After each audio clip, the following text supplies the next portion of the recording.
España, años 30. Un país roto. Cientos de miles de personas cruzan la frontera huyendo de la guerra. Entre ellas, un niño de 5 años. Ese niño vive en campos de concentración. Su madre cose en el taller de Balenciaga y el mundo no lo sabe, pero ese pequeño acabará llamándose Paco Rabanne. Estuvo viviendo en campos de concentración, o sea, inició la guerra y no poder afincarse, no poder crear un hogar, no poder crear un espacio seguro, sino que de pela se ven vagando de campo de concentración en campo de concentración, y Paco con 5 años, entonces para él, digamos que 5 años marca mucho la vida. Décadas después, en Sevilla, otro niño dibuja vestidos a escondidas. Se llama Daniel Rabaneda. Es su sobrino, pero durante años tuvo miedo de su propio apellido. Acantilado, era una cosa como, ¿sabes? Muy de postal, pero incluso apabullante, ¿no? Ese silencio que había. Para llegar allí había que coger 2 aviones, un tren y un coche. O sea, te tirabas un día entero para llegar a... Entra y le encuentra en la cocina, comiendo patatas fritas con vino rosado. Daniel le habla de usted. Me cogió la mano y me dice, tú eres mi familia y mi familia me habla de tú. Y fue como una bajada a tierra, ¿no? Huir de la guerra civil para acabar cambiando la historia de la moda. Esta es la historia detrás del mito de Paco Rabanne. Sin más dilación, su sobrino, Daniel Rabaneda. ¿Qué tal? ¿Cómo estáis, amigos? Estamos, como veis, en el segundo episodio, iba de 2, segundo episodio de la segunda temporada. Como veis, volvemos al set donde grabamos los podcasts. Se nos ve un poquito más iluminados que de normal. Ya veis que hemos mejorado un poquito la producción, porque hoy la ocasión lo merece bastante. Hoy hablaremos de exilios, hablaremos de arte, de revoluciones estéticas, de cosas relacionadas con alguien que imagino que os suena, Paco Rabanne. Hoy tenemos ni más ni menos que a Daniel Rabaneda, que nos va a contar su historia y también nos relacionará con Paco Rabanne. ¿Qué tal? Bienvenido, ¿cómo estás? Un placer estar aquí contigo. Estoy emocionadísimo de... ¿Estás emocionado de estar aquí? Sí, sí, que me has invitado en tu segundo programa de tu segunda temporada. Que Claro. sea yo, me parece genial. Joder, es chulísimo, ¿eh? De hecho, porque, bueno, no sé si la gente que lo verá lo habrá visto. Sacasteis un documental hace poco de Paco Rabanne, ¿verdad? Que ha salido en Radio Televisión Española. Ya te conocí a ti porque mi hermana ya me había hablado de ti alguna vez, que había estado relacionados, ¿no? Y vi la historia y me pareció chulísima, me pareció una historia brutal. Es una historia muy desconocida Ajá. para muchas generaciones. O sea, la historia personal de Papo es muy desconocida. Y me ha pasado incluso con gente vinculada a la moda, cuando he visto el documental, que los aquí, sí, se ha sentido como que ha descubierto de verdad a Paco Rabanne. Ajá. Porque al final Paco y todo, o sea, al final vivimos una época de inmediatez y nos quedamos con 4 detalles de las cosas, no profundizamos. Y mucha gente, ya te digo que muy vinculada a la moda o vinculada a la moda, cuando ha visto el documental, han descubierto partes con las que se ha sentido muy identificada, porque al final Paco es un universo propio, ¿eh? O sea, de ahí, de todo. Y es muy interesante ver esas reacciones, ¿no? De gente, incluso, bueno, gente que no pertenece a la moda, igual cómo se siente identificada con parte de la historia o con algo que haya hecho, es genial, ¿no? O sea, plan, esa conexión que es capaz de crear Paco, esos puentes que siempre ha creado en su trabajo, también cómo lo sigue creando a día de hoy entre las personas y cómo consigue conectarlas con su universo. Para rebobinar un poco, que la gente entienda de qué estamos hablando, por si aún no habéis visto el documental, que os recomiendo que vayáis a verlo. TV Play. Ahí está. Rebobinamos un poco la historia de España, años 30, en los que, oye, pues España estaba un poco rota, se divide en 2 bandos, ¿verdad? Y entonces, bueno, en el 36 estaba la guerra civil, miedo, pánico, muchas cosas, ¿no? Y desgraciadamente en el 39, pues muchas familias, creo que 450.000 personas se ha recontado que tuvieron que salir de España porque eran republicanas y como gobernaba el partido franquista, vaya, bueno, pues tuvieron que escapar, ¿no? Y entre ellas, un niño de 5 años, de solo 5 años, que el mundo no sabía que llegaría a ser lo que hoy conocemos como Paco Rabanne, ¿verdad? Cuéntanos un poco, Daniel Rabanera, cómo vivisteis esa historia, cómo la has vivido tú, Cuéntanos un poquito acerca de todo esto. Bueno, Paco es mi tío, o sea, digamos, mi familia, más el núcleo familiar, mi madre Ajá. y mi abuelo y tal, sí que permanecieron en España. Vale. Pero está otra parte de la familia que es, pues, Paco. Bueno, de- mm, el Sí. papá de Paco fue capturado por el bando franquista. Él Ajá. era un general republicano, Ujú. participó muy activamente en la guerra Ajá. como general, entonces él fue capturado. Entonces la madre, que es la mujer Sí. del padre, porque no es mi familia, digamos, es Claro. Claro, vale, era... Sí, eh, entiendo. tiene que huir con, con su madre, o sea, la abuela de Paco, ¿vale? La madre de la... tienen que huir con Paco y sus tres hermanos, ¿no? Olga, Dulce y Pacífico, tienen que huir a cruzar los Pirineos, Claro. ¿vale? Y huir de España. Entonces lo hacen a pie, fíjate. A pie, A claro. pie. En un momento complicado. ¿Sabes? Fíjate, desde el País Vasco tienen que huir, bueno, habrá momentos en el que igual, eh, pues no sé si alguien les cogería parte del trayecto en coche y tal, pero digamos que el grueso es a pie, cruzar a pie la frontera hasta llegar a otro país, a Francia. Y ahí, ¿qué pasa? Que se encuentran como un inicio de la Segunda Guerra Mundial. Claro. Entonces, durante mucho tiempo estuvo viviendo en campos de concentración. O sea, huyen de un país, de la guerra, tal, para encontrarse con un inicio de otra guerra y no poder afincarse, no poder crear un hogar, no poder crear un espacio seguro, sino pero se ven vagando de campo de concentración en campo de concentración hasta que ya por fin sí que se asientan en la Bretaña francesa y ahí empiezan a construir su hogar, su nuevo hogar. Y Paco con 5 años, entonces para él digamos que 5 años marcan mucho la vida de una persona. Y todo esto, pues, con la ausencia de un padre, se apoya mucho en esas figuras de la madre y de la abuela. Entonces, yo para mí lo he vivido muy lejos, porque para mí esa época de pilla las antípodas, pero lo he vivido cuando conozco la historia desde la admiración absoluta, me despierta Claro. una ternura y una admiración brutal hacia esa mujer, ¿no? Que coge a su madre y a sus hijos y otra determinación, ¿no? El mundo tan difícil, ¿no? Y yo esto los amo como sea, ¿no? Claro. Esa fortaleza de esa mujer me parece admirable, me parece apabullante. Y luego también, pues, la fortaleza o, bueno, la capacidad de auto, em, de hacerse, ¿no? O sea, un niño que es un inmigrante, un niño de campo de concentración, no, no, no que puede estar marcado toda su vida con ello, y lo vemos, tenemos guerras por todos lados, Claro. y vemos cómo cómo la gente migrante se queda señalada como, y le cuesta mucho reconstruir, que para mí es muy admirable como Papo comienza siendo un niño migrante, un exiliado, Ajá. con una infancia de campo de concentración, que eso es duro, Muy duro. y cómo eso no le frena para eh, adaptarse a una cultura, formarse y ser ¿Quién es? Paco Rabanne, ¿no? O sea, eso es una vida que podía estar abocada a, no sé, a trabajos sí, a trabajos de campo, para sacar a la familia adelante, nadie se va sin esa figura masculina, que siempre en esa época sobre todo se considera el sustento de la familia, ¿no? Que la madre era una mujer trabajadora, trabajaba en el taller de Valenciaga como jefa de taller y tal, pero O sea, que trabajó en el taller de Valencia. ajá, la madre trabajaba en el taller de El Valenciaga, tipo de la boda estaba cerca, ¿no? estaba cerca. Y él siempre, bueno, de hecho en el documental se ve como dice que él también se dedica a la moda un poco influenciado por Valenciaga, ¿no? Ajá. Admira mucho a Valenciaga. Y de ahí nace un poquito Claro, ese despertar de... ese interés, ¿no? Al Ajá. final esa vinculación.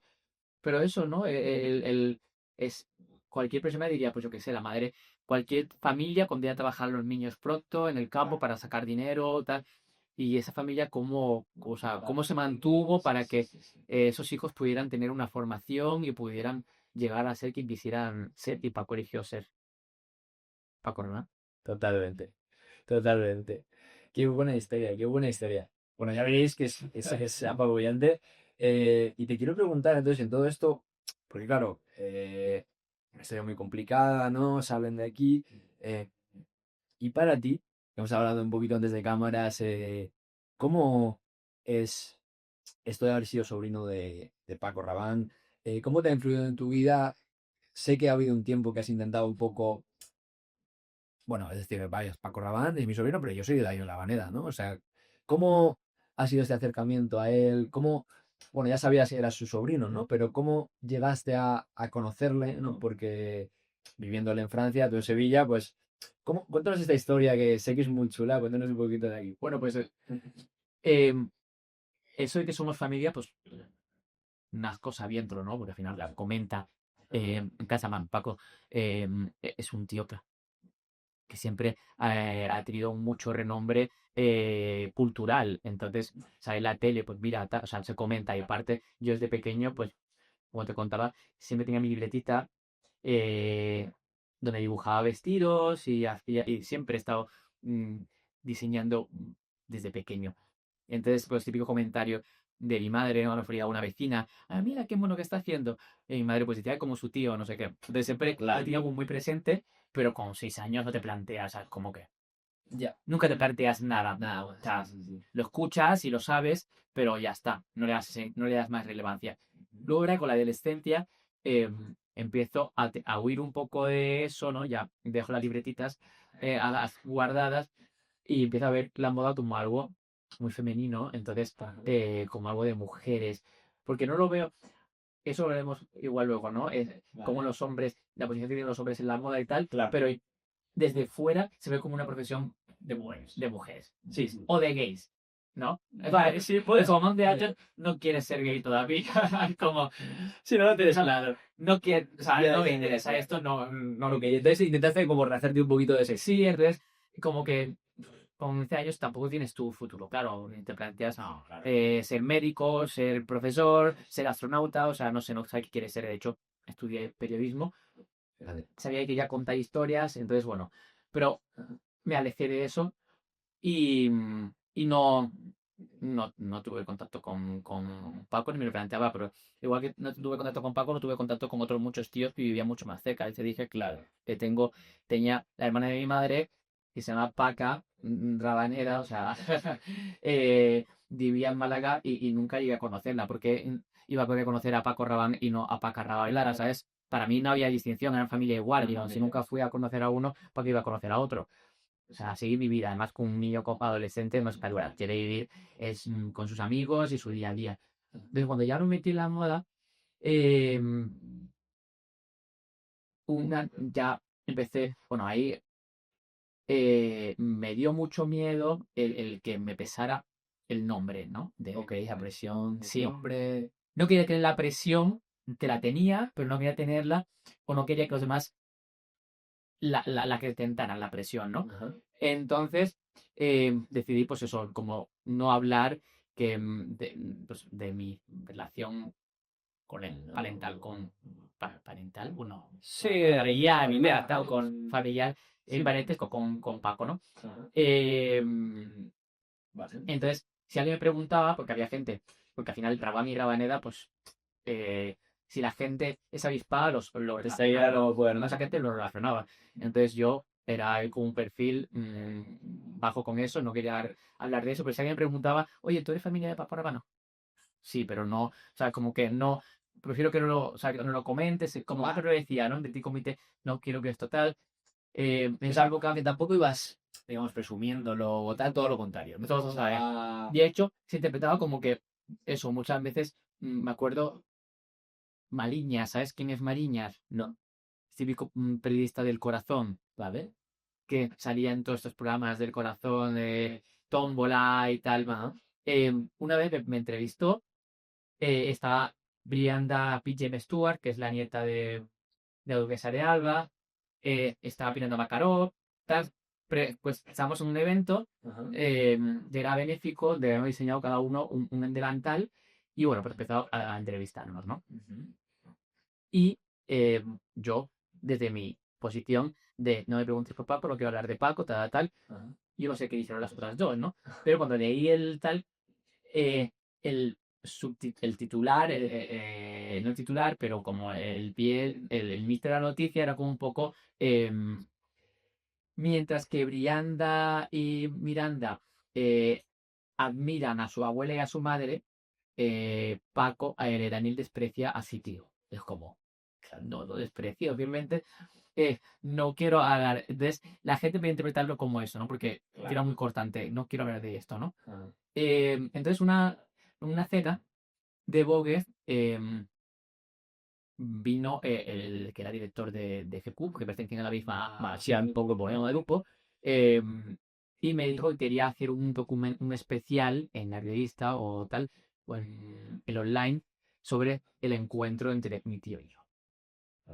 Y yo dije que mi coña, que me parecía una cosa como novelesca, como que mi vida no era eso. O sea, y entonces, ellos ya lo tenía como medio planeado, porque ya había hablado con la periodista que lo iba a hacer, que era María Eugenia Yagüe, para otra persona del corazón, ¿vale? Que a mí estaba allí en esa cena.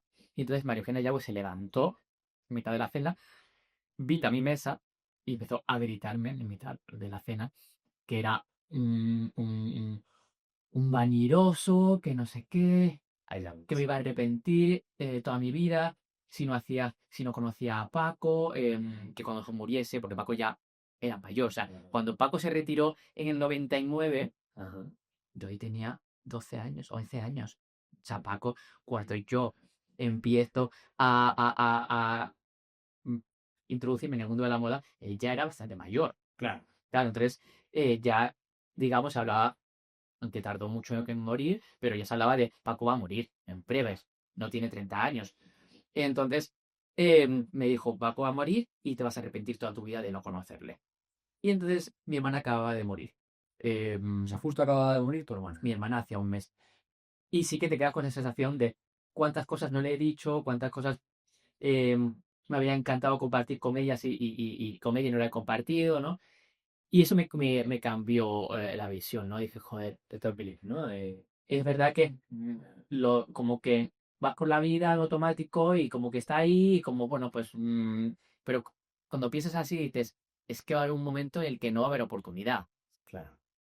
Entonces ahí, claro, evidentemente, yo no le dije nada a ella, le dije, no, igualmente no quiero hacerlo, porque si lo hacía por mi cuenta, no iba a hacerlo con una cabecera de por medio, ¿no? Un medio. Entonces, eso fue, pues imagínate, no sé, en septiembre, y en diciembre de ese año me cogí y me fui a la casa de Paco, le llamé a la puerta y le presenté en su Así tal cual, ¿no? Igual. Eso que se ve como ir a la casa del vecino. Estamos hablando de ir de Sevilla, ¿verdad? Hasta de Madrid, pero Vale, desde Madrid hasta Francia. hasta Francia. Aparte, Paco no vivía en París, vivía, ya se había retirado, él dejó su marca en el 99. Estamos hablando que eso era 2015, 16. Claro. Y había pasado casi 15 años de que se retiró. Ya se había ido de París, él vivía en una casa alejada de todos. La vida ya No, él quería estar pero me cogía en una casa, en un acantilado, Ah. era una cosa como, ¿sabes? Muy de postal, pero incluso apabullante, ¿no? Ese silencio que había. Para llegar allí había que coger 2 aviones, un tren y un coche. O sea, te tirabas un día entero para llegar a... Todo esto sin que él supiera que ibas a ir a verle. Claro, porque Paco decidió retirarse. Igual se ahorita viene el documental, todo esto es como, ven, viendo el documental. Claro, claro. Que Paco decide retirarse. Es que es un cúmulo de cosas, ¿no, Paco? Sí. Em, acaba bastante, ¿cómo decirlo? Jodido, ¿no? Vale. Es un nombre que estuvo en la cima y muy respetado, pero por una serie de circunstancias cayó Cayó, y digamos que su figura se desdibujó, ¿no? Pasar de ser un diseñador respetado, un líder de opinión, a ser casi, bueno, una persona a la que se ridiculizaba bastante. Porque O sea, va a ser un poco meme, sí, o como... continuó existiendo de los memes, pero pasó a ser un meme, por así decirlo. Claro. ¿Por qué? Porque él predijo el final del mundo a finales de los 90, dijo que el mundo se iba a acabar en el 2000. Ah, sí. Ajá. Entonces, que Ajá. cuando llegó el 2000 y el mundo no se acabó, Claro. pues empezó como a hacer mucha parodia de eso que es. Para mí, en el mundo, él era un tío muy conectado, ¿vale? Era un tío muy visionario. De hecho, ahora podemos hablar de eso, de cómo él hizo muchas cosas de los 60 que hoy en día están pasando Claro. y él simplemente las visionó antes, ¿no? Eh, Él visionó el fin del mundo tal y como lo conocíamos. Él no dijo él se va a acabar el mundo físicamente, ¿no? O sea, no se va a acabar un mundo con, material, se va a acabar el mundo en la sociedad que conocemos. De hecho, en el 2001, como las Torres Gemelas, fue un antes y un después. Acabó el mundo realmente como lo conocíamos. Y yo creo que iba mucho más por ahí. Eh, Vale. pero bueno, él también era bastante juguetón, jugaba mucho a dejar las cosas a la libre interpretación, ¿no? Entonces, bueno, pues hubo una mala interpretación, y él acabó muy dolido y decidió retirarse socialmente Por completo, ¿no? De los por focos, completo, de... de todo. Se aisló. Él vivía aislado totalmente en una casa muy cómoda, muy bien, pero prácticamente estaba en una jaula de cristal, ¿no? Bueno, una jaula. Fue una cosa, un encierro, que él quería, ¿no? Claro. Pero se aisló completamente de sus amigos, de su familia, no quería ver a nadie. Y Cabello sería, pues me va a decir que no, evidentemente. Entonces yo me presenté allí y fue ¿Sabes? muy No quería guay. ver a nadie. A nadie, no eres nadie. A nadie. O sea, su hermana Dulce vivía en el pueblo de al lado y no le permitía Tú visitar. de dos narices dices, voy a ir allí, sin avisar. Yo siempre he sido así. Yo nunca. El no para mí no existe. Vale. O sea, el no es algo circunstancial. También lo único que existe es el sí. Ok. El sí es la llegada. Cuando tienes el sí, todo se ha realizado. Pero el no es una cosa puntual. Y te digo a ti hoy, dame 5 euros. No, no puede decir que no, pues porque no tienes cambio, tal, pero él quiere insistir. O, ¿sabes? No sé, para mí el no es una cosa del momento. Pero hasta que no llegue al sí, yo no voy a parar. Entonces, para mí era como, ¿por, ¿Por qué? por qué no? O sea, ¿cómo voy a quedarme con uno que ni siquiera él me ha dado? O a empezar. Ok. Entonces, sí, me fui y me abrió la puerta la persona que se encargaba de, de cuidar la casa, de tal. Y me dijo, no, no, o sea, Paco no ve a nadie. O sea, vete por la avenida. Dije, yo vengo desde Sevilla. Me dije, vengo desde Sevilla, para hacerlo todavía más dramático, más lejos. Vengo desde Sevilla eh, para verle, vais a decir que no, que no, que no, que es que Paco, tengo órdenes de que no deje pasar a nadie. Dije, saqué el DNI, toma el DNI, eh, déselo y que él decida. No me voy a quedar con un no tuyo, que me diga él el no, que si me dicen no que volver mañana, ¿sabes? Pero que me diga él que no.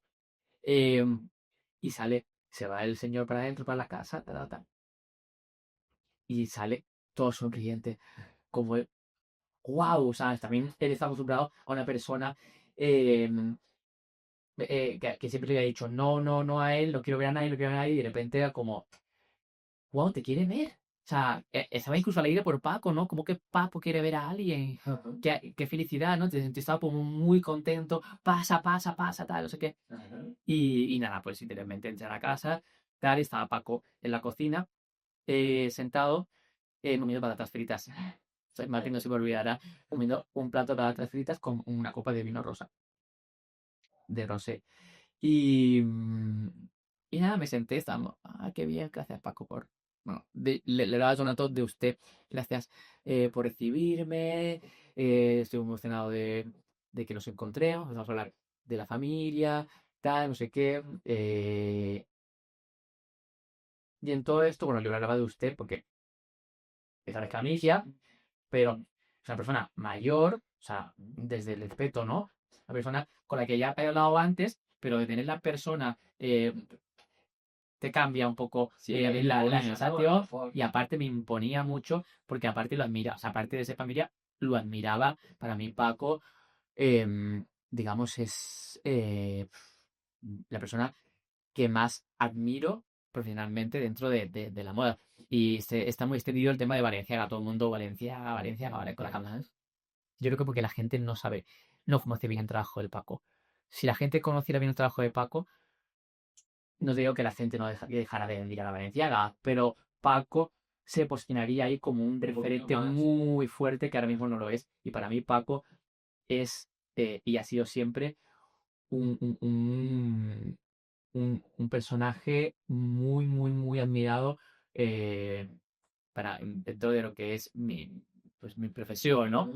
Claro, entonces tenía a mi familia, pero al mismo tiempo era la persona a la que admiraba sobre todas las cosas. Entonces era un respeto absoluto y hablaba de usted.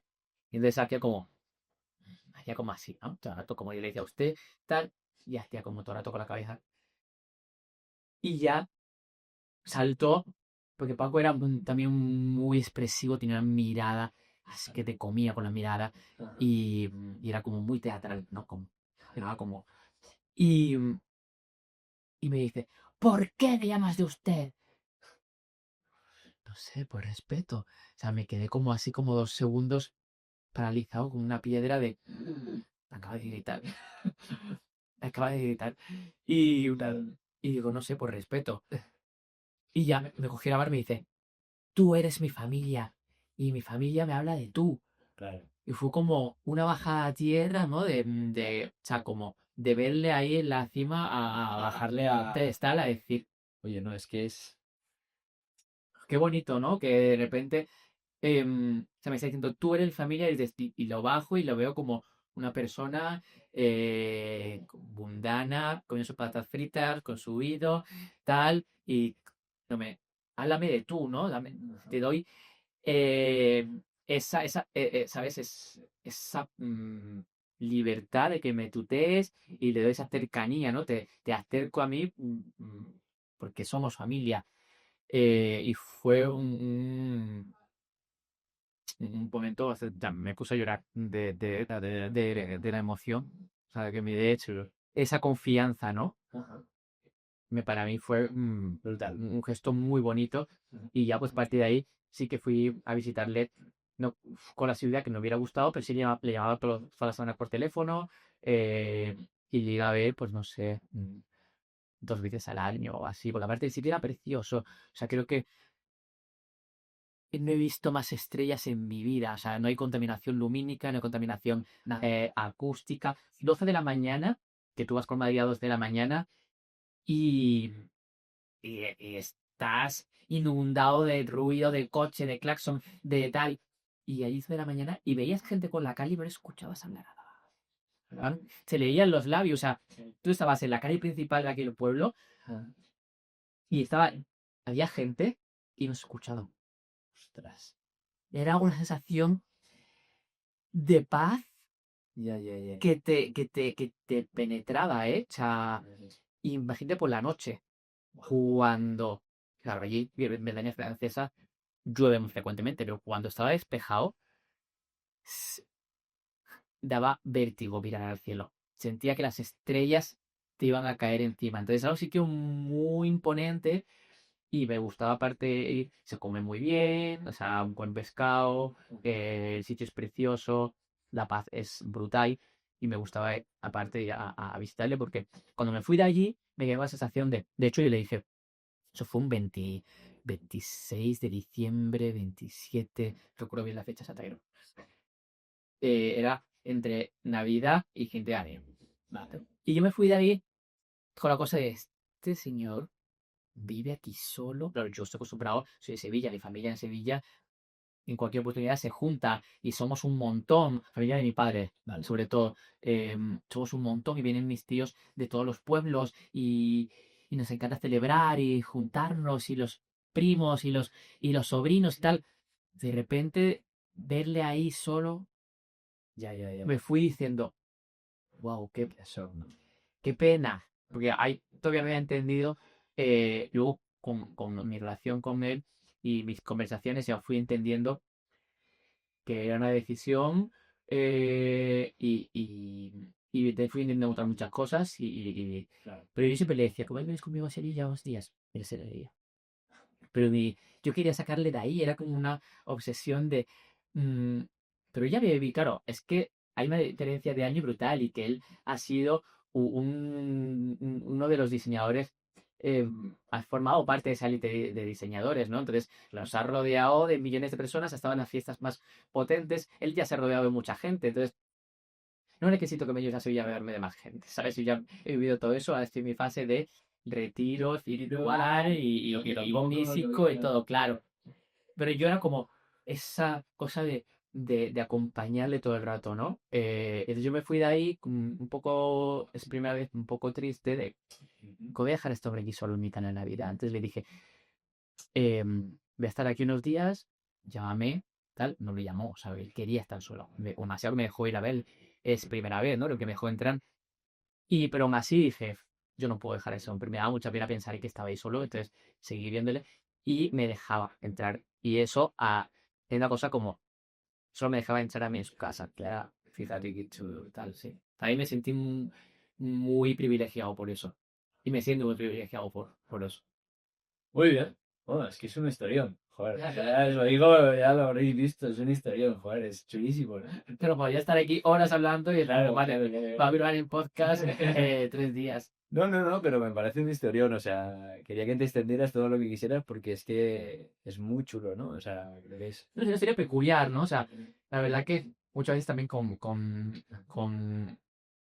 me cuesta entender, ¿no? O sea, como yo lo veo normal, pero es verdad que para mucha gente la moda, ¿no? De repente, ay, tienes una de Paco Rabanne. Bueno, sí, ¿sabes? Una Sí. persona. Ya lo he conseguido un poco adaptar, ¿no? No, exacto. Pero luego lo pienso y digo, joder, es que es muy guay tener esa posibilidad de conocer a uno de los grandes de tu gremio, ¿no? O sea, ¿quién tiene esa posibilidad?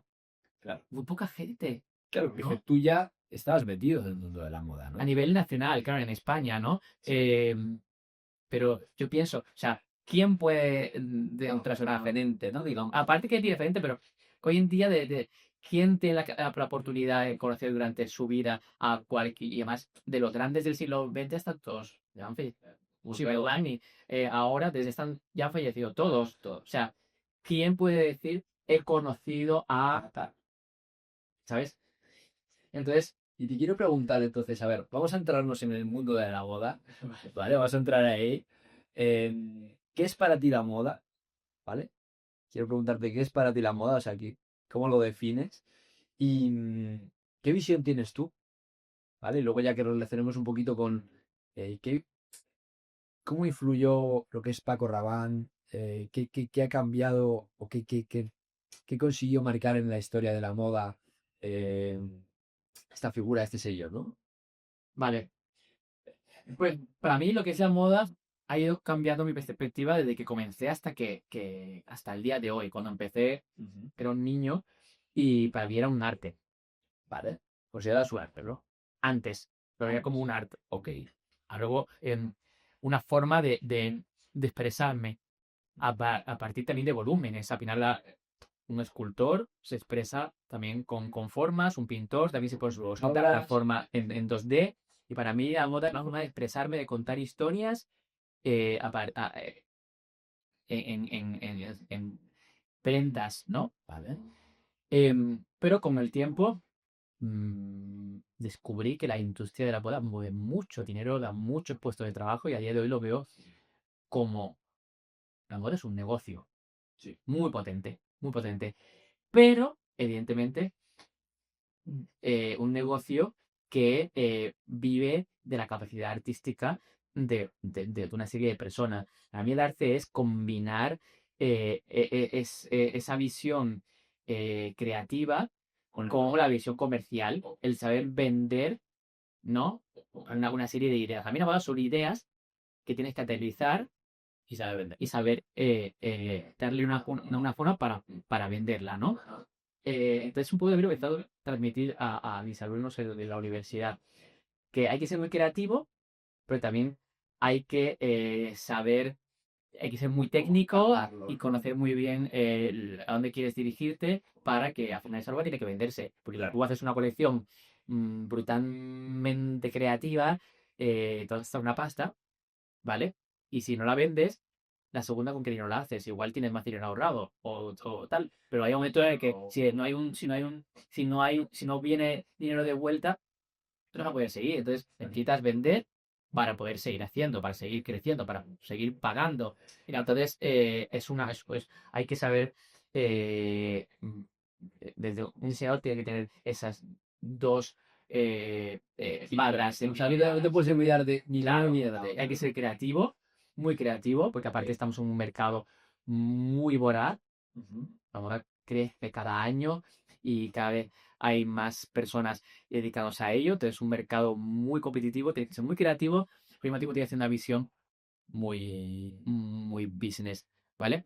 Pero para mí eso, la moda es un mercado, es un negocio muy potente, que aparte mueve muchas líneas de negocio. O sea, dentro de la moda hay cosmética, aunque son, digamos, sectores dependientes, pero que están vinculados a la cosmética, que tienen cantidad de marcas de moda, Chanel, Dior, todos tienen su división de cosmética y de perfumería. La perfumería mueve muchos millones, ¿vale? Son sectores, igual también hay marcas de cosméticos que no están asociadas a una marca de moda, pero, digamos, la moda tiene la capacidad de crear universos, ¿vale?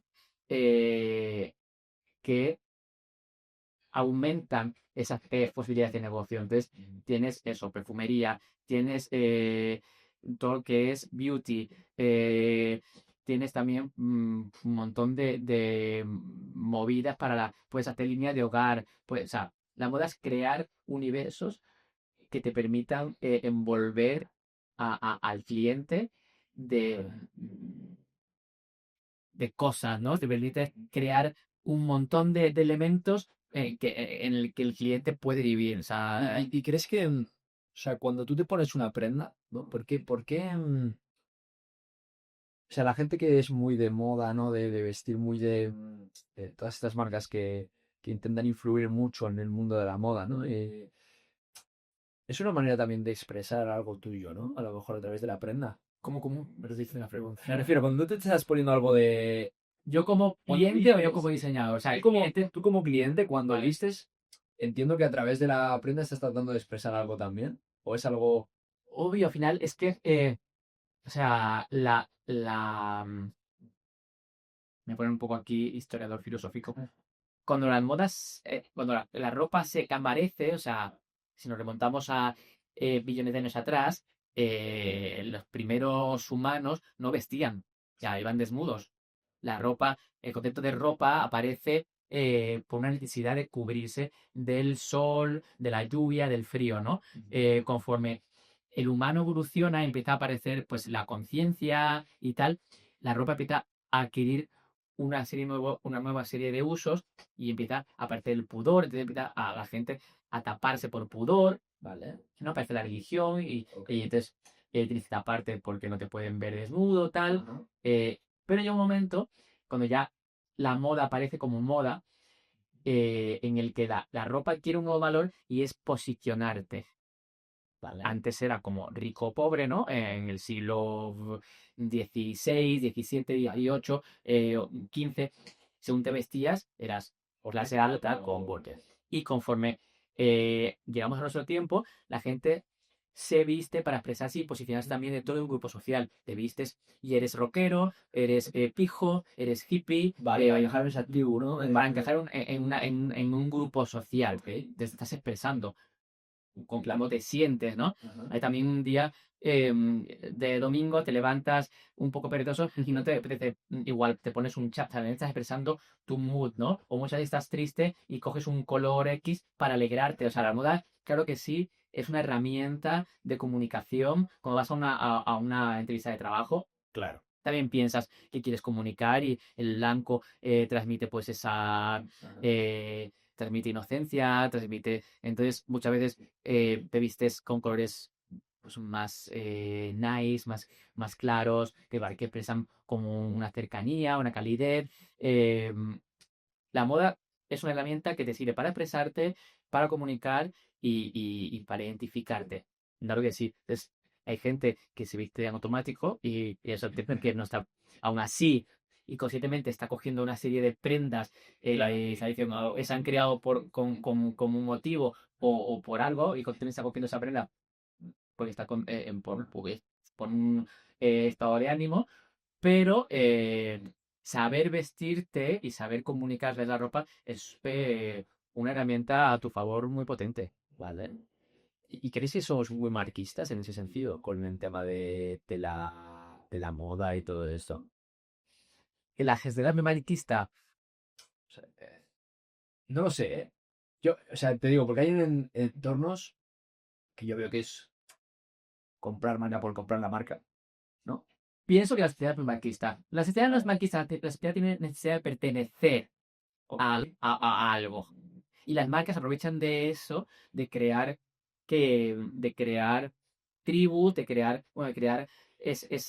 Movimiento, ¿no? esa conciencia de equipo o, para que la gente quiera pertenecer a eso. Entonces, por motivo, colateralmente son marxistas. O sea, al final, pues este movimiento que hay de New Project, ¿no? Sí, te Al voy a final, preguntar, de hecho. ajá, New Project ha sabido crear un estilo de vida, comunicar un estilo de vida al que la gente quiere pertenecer. Por lo tanto, la gente que vive a New Project es marxista, pero sobre todo que vive a New Project porque quiere pertenecer a ese movimiento, a ese micromundo. Ok, ¿vale? Entonces, por lo tanto, son marxistas. También hay gente marxista, evidentemente, que le encanta llevar aquí pues su Louis Vuitton o su Chanel. Ese es su tipo de...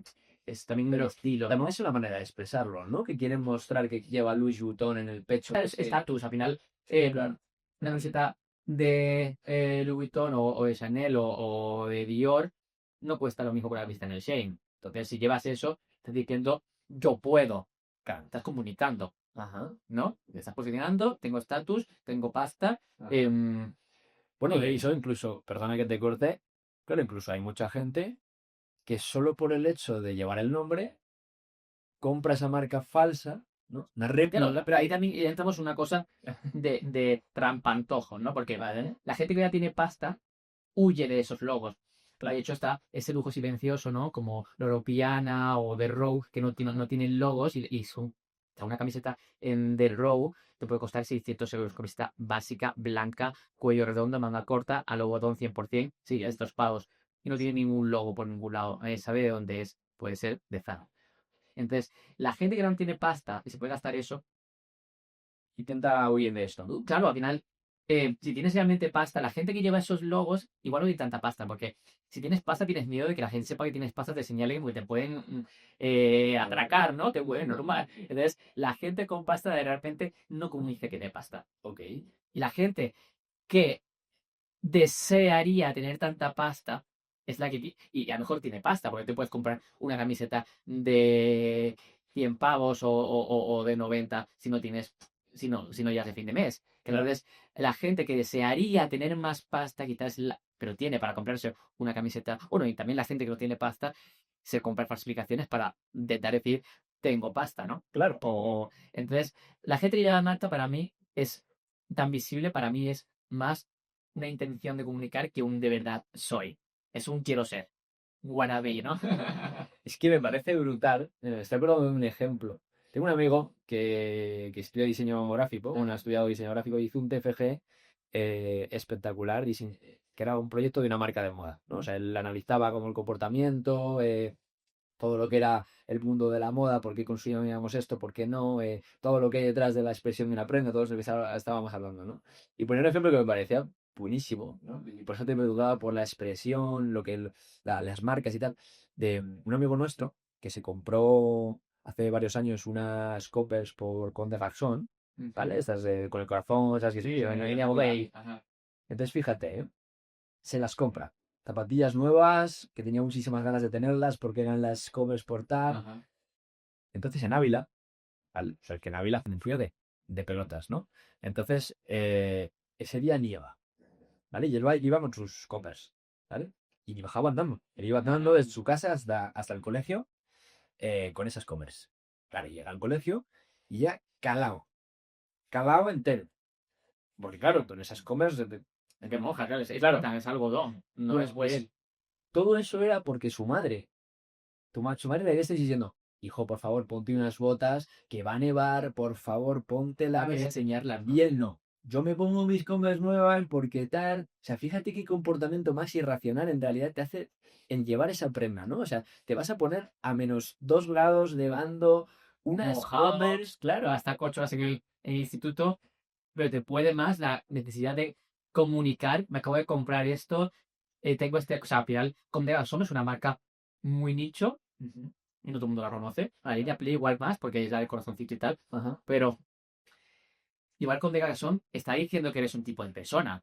Exacto. O sea, Comme des Garçons es una marca japonesa, pues la línea más de costura o prêt-à-porter es muy experimental, tiene un punto pues no sé, de persona con una cierta cultura, ¿no? Entonces estás comunicando ahí y tal. También es verdad que depende de la sociedad. Pues si te vas ya un poco y del mercado, ¿no?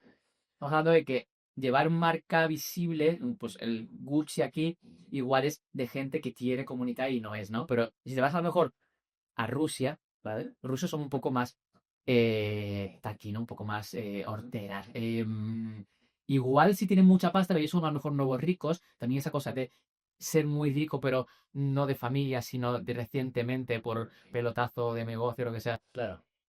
te hace llevar ese decir, ahora tengo la posibilidad de comunicar que soy de verdad un rico, pertenezco, ¿no? Depende de muchos factores y locales y sociales y tal, y que va a influenciar en por qué lleva un tipo de ropa u otro, ¿no? O sea, no, no siempre los ricos se ocultan de las marcas. Luego hay ricos que realmente la llevan por otras serie de movidas, ¿no? Circunstancias. Pero sí, si analizas, incluso tú ves al, ¿cómo se llama este? El creador de Facebook, Mark Zuckerberg. Zuckerberg, lo ves en su día a día y, tío, va súper simple. ¿Sabes? Y tiene mucha pasta y te pones a ver a gente muy rica y van vestidos con un perfil muy más desaprendido y ni siquiera minimalista desde el punto de vista del diseño. Minimalista, ¿no? El van, eso, con un perfil muy discreto. Bajo, discreto, sí, sí, sí. Incluso en chándal, ¿no? Es decir, no me llama la atención, tal, o sea, Totalmente. pero bueno, yo creo que depende de cada vez muchos factores sociales y culturales, ¿no? Y en este sentido, en todo esto de la moda, em, ¿cómo influyó la figura de Paco Rabanne? ¿Qué es lo que ha cambiado? ¿Cómo ha trascendido? Cuéntanos un poco, yo sé que lo admiras mucho. Voy a intentar resumir, Figura. porque podría estar aquí, Claro. 26 horas haciéndote una tesis, ¿no? Pero Sé que los metales, ¿verdad? si nos contextualizamos, siglo XX, mitad del siglo XX, años 60, Vale. la alta costura está en auge, la gente todavía sigue haciendo muchos vestidos a medida. Ya luego, 10 años después, así, empieza el prêt-à-porter, ¿no? O sea, el prêt-à-porter, sí, la producción en cadena y tal, ¿no? Pero ahí todavía es eso, es años en los que se sigue haciendo mucha ropa a medida, mucha. La gente de alta clase se viste de diseñadores, se hace todo su vestuario a medida y tal. Entonces los desfiles tienen un sentido porque la gente va a comprar, ¿no? Claro. Allí al desfile y tal. Y aparece, bueno, Paco Rabanne aparece un movimiento también que es la era espacial, donde Rusia y Estados Unidos compiten por llegar a la Luna. Entonces, socialmente hay como esa interés pues por la tecnología, por el futuro, ¿no? Y de hecho también en la arquitectura empieza a ver como esos movimientos de construir que parece que estamos, ese futuro idílico, ¿no?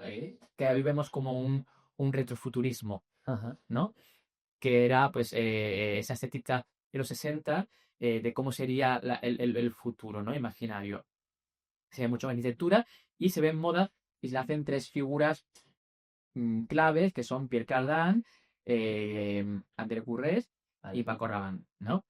Pero Cardin y para mí Cardin y Courrèges se quedan, se quedan una cosa muy estética, usan el vinilo, el plástico, que está como muy de moda, tal, hacen prendas de plástico, todo con siluetas pues muy geométricas, cutouts, tal, hacen minimalismo ahí en esa época, ¿no? El concepto de minimalismo, prendas pues eso con cortes muy simples, tal, eh, y muy geométricos, círculos, eh, pero se quedan en el estético. Y Paco cava hondo y empieza a trabajar un poco desde lo que te comentaba antes, ¿no? ¿Por qué nos vestimos? ¿Para qué nos vestimos, no? Eh, entonces, él también es una persona que, como te decía antes, tiende puentes entre industrias, trabajo con la NASA, tal, pero le gusta mucho ver qué está pasando en otras industrias para llevarlo a la moda, ¿no? Entonces ve que de repente el automóvil es una industria súper puntera. ¿No? Y también, bueno, él estudia arquitectura. Entonces, toda esta parte de las teselas de metal, bien, también en esa época se construía mucho con metal. Entonces, él ve que en la arquitectura se usa mucho el metal, ¿vale? Y, boom, lo trae a la moda. Va a empezar a usar un elemento que se usa en la vivienda o sea, en construcción o incluso para construir cosas muy pesadas, ¿no? Lo voy a llevar a ropa que tiene que ser algo flexible, que te dé movimiento, tal. Claro, él ahí usa su visión también de arquitecto y cómo construyes tú una prenda en metal para que tenga movimiento. El metal es rígido, ¿no? Tú puedes calentarlo, fundirlo y tal, pero una vez que se enfría, vuelve a ser rígido. Entonces él empieza a construir pequeñas piezas de metal que al unirlas, ¿vale? Generan movimiento, pero aparte lo construye con una precisión que incluso se adapta al... O sea, al final le hacía ropa de mujer, no hacía ropa de hombre. Y la verdad es que tiene muchas más volúmenes que el hombre. Tiene tetas, tiene cintura, tiene cadera.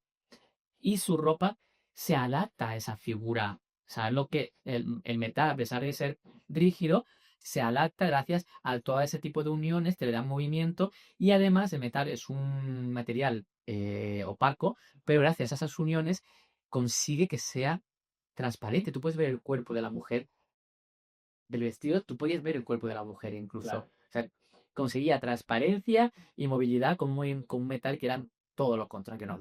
Con un metal que era todo lo contrario. Entonces, aparte de un trasfondo mucho más, o sea, digamos que él tiene sensibilidad por la arquitectura, tiene esa vinculación y trae el metal a la moda. Pero al mismo tiempo el metal era otro tema más trascendental. El metal también hablaba de su visión de la mujer. Su padre lo fusilan en España y él se cría con su madre y su abuela. Dos figuras muy diferentes. Su madre era una persona fuerte, terrenal, muy pragmática, ¿vale? Hay que sacar la familia adelante, tengo que trabajar, vámonos de aquí, coger a los 5 hijos y a los 4 hijos y a la abuela, se van cruzando en los Pirineos, en una persona de tierra. Y la abuela era una persona súper espiritual, que todo el rato hablaba de Dios, de rezar. ¿Y el metal qué es? El metal es un material súper terrenal, ¿vale? Pero al mismo tiempo, eso representaba a su madre y al mismo tiempo la luz que refleja el metal representaba esa eteridad de su abuela, esa conexión con lo espiritual. Entonces, en el metal se transmite también esas dos figuras con las que él se ha criado, ¿no? Entiendo. Entonces, el metal tiene mucha importancia para él y es lo más conocido de él por eso, ¿no? Entonces, pero luego aparte de eso, Paco sigue cavando y, por ejemplo, con lo que te comentaba de la industria del automóvil, empieza toda esta producción en cadena del automóvil, ¿no? Se instaura la producción en cadena Ajá. y en la moda se pusía mucho a mano, eran procesos muy lentos y aún no había llegado de todo bueno, ya estaba empezando el prêt-à-porter, ¿no? Entonces, Vale. las marcas de moda tienen que adaptarse a esa nueva forma de producción. Ok. Y él dijo, pero si los coches son capaces de producir tan rápido, porque nosotros estamos produciendo todavía que sí, el bajo a mano, eso no es tan rápido como otras industrias se están convirtiendo, ¿no? ¿Y qué hizo él? Él creó una serie de vestidos, que eran los vestidos GIFO, ¿vale? Y él em, cogió, esculpía los vestidos en fibra de cristal, ¿vale? Y luego con una pistola de plástico plástico líquido, proyectaba sobre los maniquíes y sacaba los vestidos sin costura, como pares, ¿no? Entonces, aligeró mucho esa producción en cadera. Pero al mismo tiempo, si te das cuenta, es una impresión en 3D de eso. Y está hablando de impresión 3D de los años 60, fíjate. Se estaba imprimiendo vestidos cuando hoy es como una tecnología súper puntera, imprimir en moda, ¿no? Y él ya lo estaba haciendo evidentemente, la tecnología no estaba tan evolucionada. Él y creó su propia impresora 3D con una pistola de plástico proyectado. Entonces se hablaba ahí de preimpresión 3D. Luego, aparte, creó una serie de vestidos en papel, o sea, virales. Estamos hablando ahí de fast fashion, cuando fast fashion aparece en los 2000. Y hablaba él de vestidos de puesta, te lo pones una vez y lo tiras. Son ecológicos, no como ahora que están hechos en poliéster, que es plástico. O sea, ahí hablaba vestidos con celulosa, que eran compostables, y te lo ponías una vez y chao, y te lo tirabas. Él estaba creando conceptos que después... Claro, pero eso digo que realmente era un visionario. Todo eso no se empieza a hablar hasta comienzo del siglo XXI, y él ya estaba haciendo la mitad del siglo XX. Fíjate. Entonces, luego, hoy hablamos de la moda circular, ¿no? De cómo hacer que un tejido se vuelva a... O sea, de hecho está hablando del pasaporte digital de la ropa y se plantea también como cobrar una especie de fianza en las prendas para que tú luego la devuelvas y sí que se pueda reutilizar, ¿no?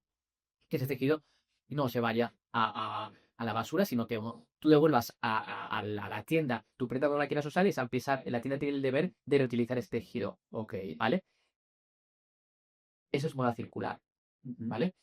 Él ya hablaba de eso con vestidos comestibles. Él hacía vestidos que se podían comer con chocolate, con garbanzos. O sea, que es más circular que un vestido que luego te puedes hacer un potajito, ¿no? Claro, entonces, eso sí es circular. Y ya hablaba de es imposible crear y que eso donde va. Entonces, un vestido que luego te podías comer era circular. Fíjate. Él ya hablaba de upcycling. ¿Sabes? Cuando todos en la pasarela hacían vestidos de seda y overcanzas, terciopelos. Él ponía en alta costura CDs verticlados y eso es upcycling. O sea, él lo hacía antes de que ese concepto también es la tela. Luego ya lo coge el relevo, Bargiela en los 90, empieza como a ser una moda el de reciclar. Pero él ya lo estaba haciendo antes. ¿Y tú crees que no se conoce bien todo? O sea, Yo soy profesor de diseño de moda claro, pero en la era Universidad Politécnica. Y mis primeros días de clase siempre hago un test a los alumnos y nadie conoce eso de Paco Rabanne. Yo se lo cuento y flipan. Y todos cogen a Paco Rabanne por el perfume. Al final es lo que más relevancia tiene a nivel industrial. Sí, a nivel ahora lo ves en la tele, los Ajá. anuncios y tal, pero Nadie conoce eso. Ajá. Entonces, fíjate. es un visionario de verdad. Que Balenciaga es una pieza de la moda porque creó nuevos volúmenes y liberó a la mujer también de ciertas formas en los años 50 cuando le hacen New Look y todas las mujeres van como casi encorsetada por Dior, ¿no? Como esa figura de Rodarela, él saca la silueta Pocum y es un visionario también a la hora de crear patrones casi sin costura. Era un crack, ¿vale? Pero hacía ropa. Claro. Y Paco no hacía ropa. Paco tocaba las bases de lo que es el vestir, de lo que es la conciencia del vestirse, de hacia dónde va la ropa, de para qué la usamos, de por qué la... Se intentaba influir en la cultura, ¿no? Ajá. Claro, es la cultura de la moda, Sí, de la sociedad, de la sociedad. Ajá. No hacía ropa simplemente, Paco había mensajes detrás de esas formas de hacer las cosas. Qué barbaridad. ¿No? Entonces, me parece que todo lo que se trabaja hoy en moda, lo que la moda es hoy, él fue el click. Ok. Él lo visionó, ¿no? Él ya todo lo que es la moda tal y como la conocemos hoy, él ya lo hizo 60 años antes. Él ya empezó a lanzar todos esos eh, términos. La gente, claro, lo veía como un, un tío extravagante, pero hoy lo ves con el tiempo y dices, es que él ya estaba tocando todo esto y el story es máxima actualidad, que él ya lo estaba avisando por alguna forma de hacerlo, ¿no? Claro. Entonces, y más cosas, o sea, un millón de cosas más. Luego, aparte, em, fue el primero en poner mujeres negras en la pasarela, en una época en la que todavía los negros tenían que sentarse en la parte de atrás del autobús. Claro, hablando de los 60. Fue el primero en entrarlas al centro de Atenas. Claro, estamos hablando de que la moda era un ideal de belleza, ¿no? O sea, las cuatro eran un ideal de belleza de la época, la moda es estatus, y tú estás sabiendo a una persona de color, una negra, que es basura para la sociedad, la estás poniendo en la pasarela de alta costura, porque entonces todavía no hay pasarela de teta porter, es alta costura, que es lo máximo, y estás vistiéndola con diseños de alta costura, con diseños que tú estás proponiendo a la alta sociedad en una negra, que la gente la ve como de menos. O sea, está diciendo al mundo, todos somos iguales. Él estaba también creando mensajes en sus shows, mensajes sociales. Aparte de crear mujeres guerreras, de la mujer es igual de fuerte que el hombre, con todos esos vestidos que eran armaduras. Estaba dando un mensaje de la mujer es fuerte. Está diciendo que aparte todas las mujeres son iguales. Su segundo desfile fue en un Bridge Club. Las mujeres eran todas prostitutas. Así. Ajá. Entonces, en esa época la prostituta, bueno, y hoy en día vemos a la prostituta como una persona de segunda clase, ¿no? O sea, bueno, vemos, yo no las veo, pero porque la sociedad ve a las mujeres que se prostituyen como, Sí, entiendo. ¿sabes? Mira como ojos diferentes, ¿no? Entonces, él les daba sus mensajes. Todos somos iguales. ¿Por qué una persona que se dedica a esto va a ser menos que yo? Es una profesión y yo le doy el valor a la persona por el tema de su profesión. Entonces, boom, te la traigo a la alta costura y todos sus modelos fueron prostitutas del segundo desfile. Los desfiles previamente a Paco no tenían música, eran los espacios, la mujer llevamos su cartelito, el número, para que las clientas apuntaran que quería comprar, ¿no? Paco fue el primero en poner música en los desfiles. Hoy no se concibe un desfile sin música y Paco fue el primero en hacerlo. Totalmente. Hoy la diversidad, ¿no? Paco empezó con mujeres negras y con prostitutas y tal, pero y ahora la diversidad, y hoy en día la diversidad es un tema súper relevante, lo que son las pasarelas, ¿no? De mujeres de tallas grandes, mujeres bajitas, mujeres altas. Sí, o sea, vemos en la pasarela mujeres en sillas de rueda, tal, o sea, como esa mostrar que el mundo es mucho más diverso que mujeres de 1,80 con medidas perfectas, ¿no? Entonces, Paco ya hacía eso. Qué bueno. Quizás eso con unas limitaciones porque estamos hablando de otra época. Hoy en día tenemos la mente mucho más abierta, pero en esa época ya meter a mujeres negras, a prostitutas, hoy metemos a muchos más tipos de personas. Pero Sí, claro, deja volver así con claro, es el contexto. ahí, ¿cómo? Claro, Efectivamente. entonces, y como eso, millones de cosas más. Paco nunca se olvidó de que era un exiliado. Entonces, él creó el Esto 57, que era un espacio en París en el que acogía a inmigrantes, de migrantes principalmente negros, pero está abierto a inmigrantes en general, con una vocación artística y él financiaba sus proyectos artísticos. Les daba un lugar donde dormir, tal, tal, tal. Al mismo tiempo, los financiaba esos procesos. De hecho, ¿sabes este tío que está posicionándose para ser alcalde de Nueva York? Que es. Ay, ¿cómo se llama? No estoy al día yo ahí, ¿eh? Bueno, van a ser las elecciones de Nueva York y hay un tío súper de izquierdas que es aparte, es árabe. Vale. Y ha ganado las primarias está en su partido y está a punto de ser alcalde de Nueva York, ¿no? Que es como un shock en Nueva York que un tío súper de izquierdas vaya a ser alcalde, ¿no? Pues la madre de ese director, de ese tío, de ese futuro alcalde, es directora de cine. Fíjate. ¿Y quién le produjo su primera película que ganó un Oscar? Paco Rabanne. No me digas. Sí, No es me fuerte. digas. O Paco fue el que introdujo el rap en Francia. ¿Sí? Sí, sí, Paco fue uno de los primeros. O sea, él tenía su sello discográfico y grabó a más de 20 artistas callejeros negros sus primeros discos de rap. MC Solar empezó que soy uno de los raperos más importantes franceses. Ah, sí. Paco fue el primero que lo produjo. Fíjate, macho. O sea, Paco es mucho más que moda, Me gustan las cipolonias, no es mucho. ajá, es otra cosa, Bien. es que va más allá, o sea, Te entiendo. me explota la cabeza de todo durante su vida, todo siempre para ayudar, para visibilizar, Ajá. para cambiar el mundo. Sí, sí, sí, sí. Por eso siempre le han mirado tantísimo. Qué bueno.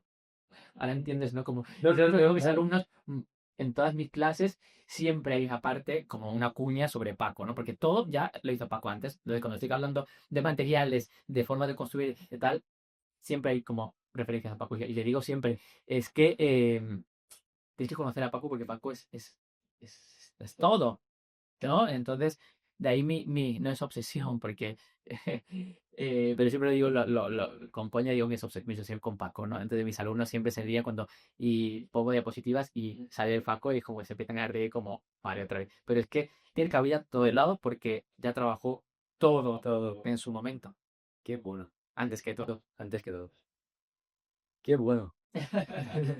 No, no, no, es una locura y conocer todos los pasos, todas las cosas que efectivamente no se conocen, ¿no? Y me parece Y muy... muchas más cosas, pero Ya, animo a la gente que al Solo- visitar aquí días, animo a la gente a que investigue y a que no se olviden de la figura de Paco, porque al final cuando alguien muere, em, la historia tiende a olvidarse, a quedarse como el superficial, ¿no? Como el nombre. Al final, el nombre va a prevalecer siempre porque la marca está ahí, ¿no? Sí, Pero si la historia no se recuerda, al final va a quedar un nombre vacío, un nombre que sí, ya. que vende muchas colonias Sí, pero todo. que no, que era. Pero muchas veces lo hablo también con mis alumnos, ¿no? Me vienen y me dicen, ay, me encanta, yo qué sé, me traen un mood board con ciertas cosas, ¿no? Con ciertas cosas que les interesa. Ujú. De un cuadro, una escultura, tal, y no me ponen abajo de quién es ese cuadro, tal. Pues digo, ¿pues sabes quién es esto? No lo he visto ni. No, es que no funcionan así las cosas. Si algo te interesa, tienes que profundizar. Tienes que Entrar ahí. ir más allá, conocer la historia, obsesionarte con las cosas que te gustan. Total. ¿Quién lo ha hecho? ¿Quién es esa persona? ¿De dónde viene? ¿Por qué ha hecho esto? ¿Qué más cosas ha hecho? ¿No? Claro. Entonces, Sí, sí, sí. la gente se queda muy en la superficie y sí, claro que conozco Paco Rabanne, conozco el nombre, no conozco Paco Rabanne. Paco es todo eso que estamos hablando, ¿no? Entonces, que animo a la gente a que cuando le guste algo, sea Paco o otra cosa, Sí, a que profundice, a que se nutra de la historia de las cosas que le gustan. totalmente, totalmente. Pues no, no, es verdad, estoy totalmente de acuerdo con esto. Y creo que hoy la gente se queda mucho en la superficie. Con, Muchas cosas. con TikTok, que todos segundos, Claro. igual o eso, Instagram o tal, te quedas con la imagen, ¿no? Posiblemente con Itusor. Si ya tienes suerte con el nombre. Sí, esto lo he visto, al final la memoria visual, ¿no? Pero no sabes de quién, y si te acuerdas del nombre, es el nombre, pero no sabes quién es, no sabes su historia, ni le pones cara, ¿no? Hay que ponerle cara Hay gente detrás de todo. Por suerte, a día de hoy todavía hay gente, dentro de unos años habrá máquina detrás de las cosas. Claro, Hoy todavía hay gente, humanos, que crean cosas, entonces esos humanos tienen historias y por esa historia te hace entender por qué ha creado eso. Las historias son fascinantes porque ahí, pues mira, detrás de Paco hay una guerra civil, hay guerra mundial, hay historia de crecimiento, o sea, de sufrimiento, entonces pérdida familiares, o sea, hay una historia que es de película. Entonces, qué bonito también, por eso que te guste algo y conocer esa historia es hacer que esa persona permanezca viva siempre. claro. Sí, sí, sí. Totalmente. Vale, pues quiero ahora ir más contigo, ¿no? Con Manuel Rabaneda, que sé que también has hecho cosas, sé que has tenido una... Después de hablar de Paco, hablar de María es como duro.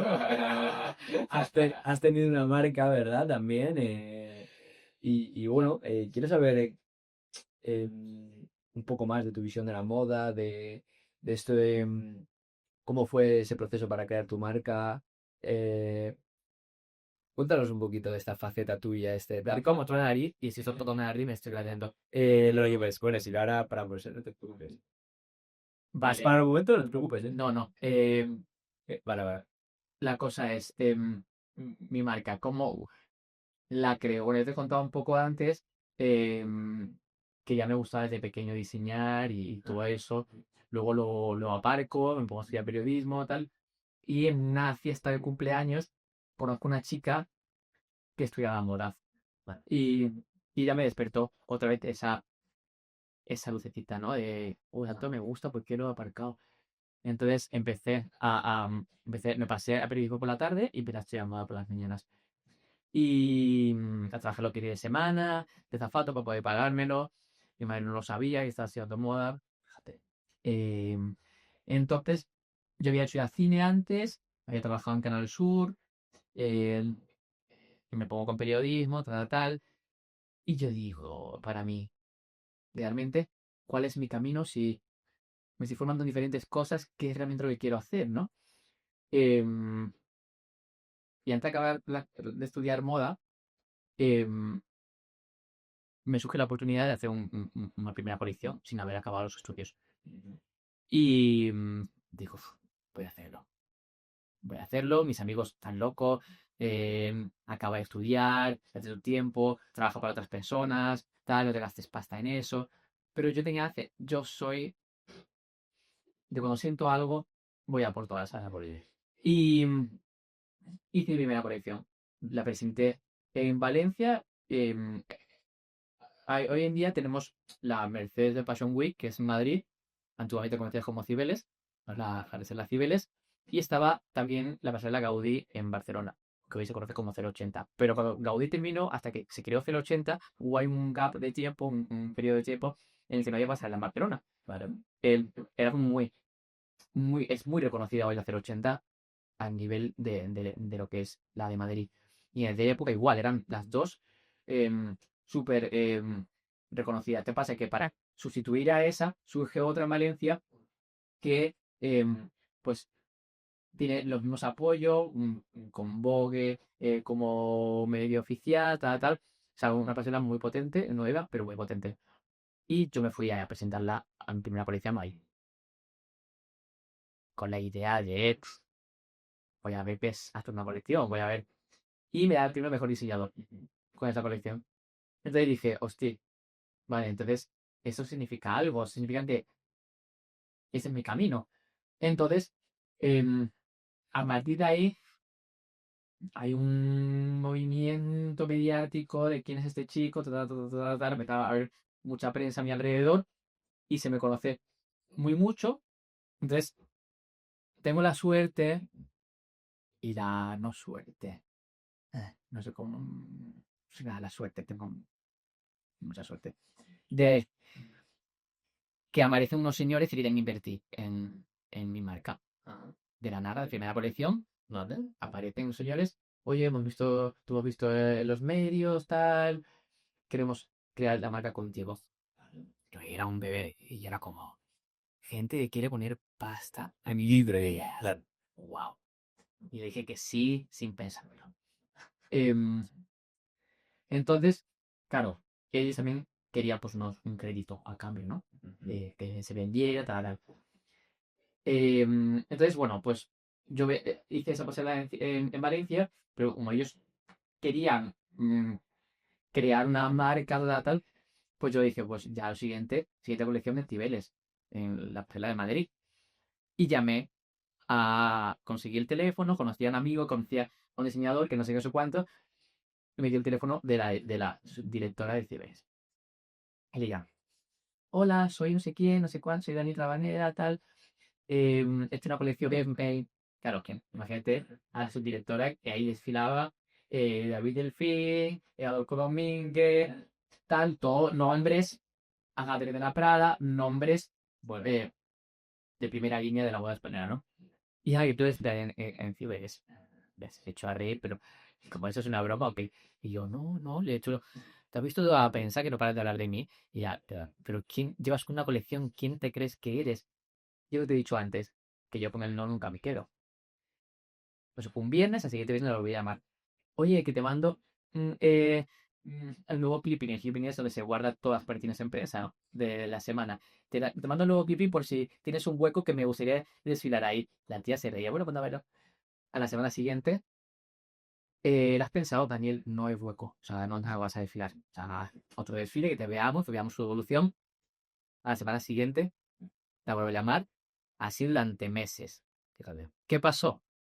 Que me dijo, Daniel, hay un hueco. Si quieres, puedes desfilar. Con mi segunda colección. Hay una pasarela que es el Lego, o sea, que es para los jóvenes diseñadores. Me dijo, vete al Lego. Yo, "Pero sí, yo el Lego, pero yo soy mucho más que eso. Yo ya tengo un nombre. Yo quiero desfilar con los grandes. Claro, mira, mis socios estaban ahí detrás como, no, esto queremos una marca tal. Tiene un poco de presión ahí. Y yo quería desfilar en la pasarela. Qué grandes. Ya estaba la pasarela de IFEMA y luego eran 5 días y cada día un desfile fuera de IFEMA que se llaman OFF.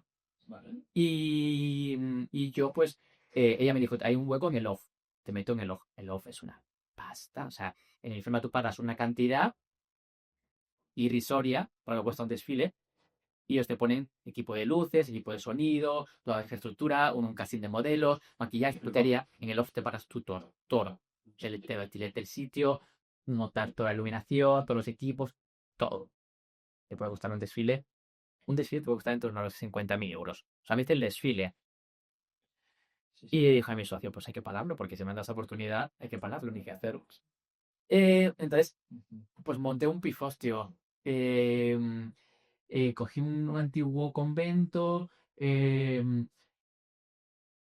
y para hacer el desfile ahí, me traje a la imagen de Jean-Paul Gaultier de aquella época, que aparte fue eso, yo lo veía mucho en Tumblr, porque era como el modelo del momento, Ajá. y yo dije, yo quiero a este tío para mi desfile, que era la imagen de Jean-Paul Gaultier, ¿vale? Vale. Y yo ya veo a su representante, que teléfono de representante en internet, y le llamo.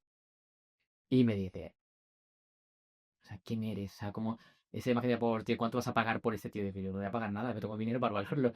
No sé cómo va a estar para ti. Y dije, pues le escribí por Facebook. Le escribí por Facebook al tío, le hizo gracia y me dijo, vale, si me pagas el avión y el hotel, voy a desfilarte. Y vine a desfilarme gratis. ¿Qué me estás contando? Mi primer desfile vino en la imagen de un juego de tío a desfilarme. Y luego yo conocí en unas noches de estas de verano, ese desfile era en septiembre, conocí a un señor que fue el que creó la primera escuela de moda en Madrid, que se hartó de la moda y pues no pudo más con la moda, se fue a una tribu chamánica a vivir durante años. Y acaba de llegar a Madrid después de su época en la tribu chamánica. Y me dice, que me hayamos conocido tiene que ser por algo. Digo, pues participé en mi desfile.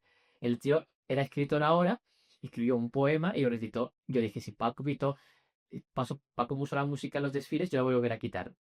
Entonces quité la música y era un tío recitando poesía durante el desfile. Era el primer creador, o sea, el creador de la primera escuela de moda en Madrid. ¿Dónde estás? Entonces fue un show que de repente yo veía a la gente mirando, yo estaba como en el backstage mirando por la cortina y había gente llorando. A mí me había dicho antes mis amigos, Daniel, la gente va a agobiarse porque este desfile es larguísimo, porque vemos a llorar aquí, no sé qué. Yo pensaba que la gente estaba llorando del agobio, de me quiero llorar y esto es un supor. Yo estaba con mi cabeza cliqueando muchísimo del miedo que tenía de presentar mi primera colección, o sea, la responsabilidad que tenía, ¿no? Lo que se esperaba, ¿no? Y ese día fue trending topic en Twitter, que hoy es X, pero que nunca era Twitter. Me llamó la directora de Ciberes de ¿qué has hecho que la gente no para hablar de ti, que has montado, ¿no? Y entonces ahí creo que fue también un poco mi consagración de eh, boom, vale, este tío ya sigue desfilando en Cibeles, el tren Acme, O sea, fue como una carrera un poco meteórica. Ajá. Empezaron a mostrar muchas cosas, muchas. Claro. Esa primera colección fue tan sonada que me llamó Disney para colaborar, de una colaboración con Disney em, en la que participaban diseñadores tipo Isabel Marant, que es top francesa, Manis Arora, que era el director creativo de aquella época de Paco Rabanne, Vale. Borsalino, Los Sombreros, Lolita Lempica, Pauleka, o sea, diseñadores muy potentes, Jack and Jones, no sé, diseñadores con marcas muy potentes, y yo que llevaba 2 colecciones. Imagínate la exposición aquella, era de todo marcas book y yo, Y tú has metido, ¿no? era como, ¿qué coño hago aquí? O sea, ¿cómo está pasando todo? Pues, Qué fuerte. o sea, yo creo que eso siempre lo digo a mis alumnos, porque el no nunca me ha frenado. Y siempre he creído en que todo se puede conseguir y he confiado mucho en... Si no has tenido límites, ¿no? Ahí a la hora de pensar. Nunca, siempre... Tenía un amigo que trabajaba en Amaya Arzuaga, también soy diseñadora muy potente, que ya se retiró, y yo le decía, yo quiero hacer esto como Amaya. Me dice, pero si tú vas a empezar, Amaya lleva 20 años, te quieres relajar. Pues a los meses lo estaba haciendo. Vale. Era como esa capacidad de creer tanto en algo y de querer, o sea, de confiar en que puedo, que me llevaba todo como mucho antes de lo que naturalmente podría llegar a otras personas. Vale. Entonces fue como una cosa muy meteórica. Eh... No sé si te lo No, no, no, no, no, es fantástico. O sea, fíjate, no sabías tantas cosas. Es chulísimo, o sea, sea, fue una como... historia muy chula y muy inspiradora para la gente. Sí, yo creo que el mensaje del trasfondo siempre es ese. El que siempre nos están diciendo no puedes, no puedes, no puedes. Y tenía un montón de gente, no puedes, no puedes, no, no, no. Esto es demasiado, eso es tal, esto es. ¿Y pudiste? O sea, claro, si yo hubiera llamado al tipo este, el representante de Benjamin Duncan, el de la Power Tier, me dice, son X mil euros. Y digo, ay, no puedo, esto es mucho dinero. Y cuelgo. Pues, pues ya está, pues no, es un no, y me quedo con el no. Ya algún día lo contrataré. Pero lo seguís intentando, ¿no? Todas las días, hay que votar todas las días, todas, todas, todas. O sea, el no nunca es el destino, el sí es el destino, el no es algo transitorio. Entonces, creo que es un mensaje para cualquier persona que tenga un propósito, unas metas y que a mí me llegó todo rápido y que a veces las cosas eran más de llegar, pero que las cosas llegan, que no. Entonces, es un trabajo de fondo de Qué bueno, persistir y creer y creer y creer. qué bueno, qué bueno. Fantástico, no, no, me parece chulísimo. Y muchas más cosas. La verdad que estuve 8 años con mi marca. eh, que dentro de esos 8 años que fueron muchas cosas, te puedo contar muchas más anécdotas también frustrantes. Como por ejemplo, o sea, en el 2014 yo fui, ¿sabes qué es el International Women Prize? Es como un concurso de moda muy potente a nivel mundial. Vale. De ahí salió Karl Lagerfeld y Saint Laurent. Y Saint Laurent, ¿vale? Es un concurso de moda en que se elige el mejor diseñador del mundo. Pero empieza por categoría. Empieza el mejor diseñador del país, el mejor diseñador del continente y el mejor diseñador del mundo. Entonces, yo fui elegido el mejor diseñador de España. Oh, sí, para representar a España en Europa, ¿vale? Qué bueno. Eso fue en el 2014. 2014. Vale, entonces es un ex International Woolmark Prize basado sobre la lana merino, ¿vale? Entonces tienes que hacer una colección toda en lana. Entonces ahí quizás estás como casi un año de training, conociendo fábricas, investigando sobre lana, tal. Ese fue el momento en el que me enamoré de la lana y a partir de entonces todo he empezado a hacerlo con lana porque la lana en nuestra mente es como una prenda, como un material de invierno, ¿no? Y que es muy abrigado y que te imaginas de la mente, te imaginas una cosa como gorda. La lana puede ser hasta casi transparente, o sea, según el gramaje de la fibra, según cómo la tejas, te puede ser hasta casi un tejido transparente. La lana es termorreguladora, es antibacteriana, o sea, es un tejido para el verano también, o sea, para todo. De hecho, cada vez más hay marcas de deporte que hacen cosas con lana, porque tiene muchas propiedades para el cuerpo y tal. Termorreguladora, o sea, es genial. Entonces, ahí fue como tuve un máster en lana y tenía que hacer una, una colección y de esa colección presentarla y de ahí hacer un look para la final en París. Entonces, bueno, veis rápido porque la cosa es que, sabes que en la moda hay muchos perfiles, o sea, el diseñador, el equipo de diseño, tienes la persona que cose la máquina, ¿no? La maquinista o el maquinista, tienes patrón gráfico, tiene con muchos roles, ¿no? La moda no es un sector solamente de diseñadores, hay muchos más trabajadores. Entonces, bueno, pues yo tenía mi equipito que en ese momento no voy a contar con él, por circunstancias, y me veo sin equipo de técnico, ¿no? Para patronar y para tal. Y como siempre, yo creo mucho en las cosas que pasan por algo, ¿no? Cosas que vienen de algún lado. De repente coincido con una persona que había sido mi hermana, la que murió, era diseñadora de vestuario de teatro, diseñó una Sofía. Y coincido con, mi hermana ya había muerto, coincido con su socia en Sevilla. Y me dice, "Oh, si hemos coincidido es porque yo quería mucho a tu hermana, tenemos que trabajar juntos, tal". Y digo, bueno, pues estoy buscando a una persona para toda la parte técnica, para hacer esta prenda que tengo que hacerla para el International Memorial Prize. Venga, yo ahora trabajo contigo, no sé qué. Eran meses de trabajo, ¿vale? Pero hay que desarrollar los tejidos, tal. Yo hice o sea, al final te estás ahí sí que es ahora mucha creatividad, ¿no? También con una visión comercial, porque luego el premio era, aparte de, si era 100.000 euros, producir la colección para venta para las mejores tiendas del mundo, ¿no? Tiendas de moda multimarca. Tenía que ser, trabajar mucha creatividad adaptada a lo comercial. Entonces, bueno, pues yo me basé mucho en mis raíces, en Sevilla. Entonces creé una falda que venía como del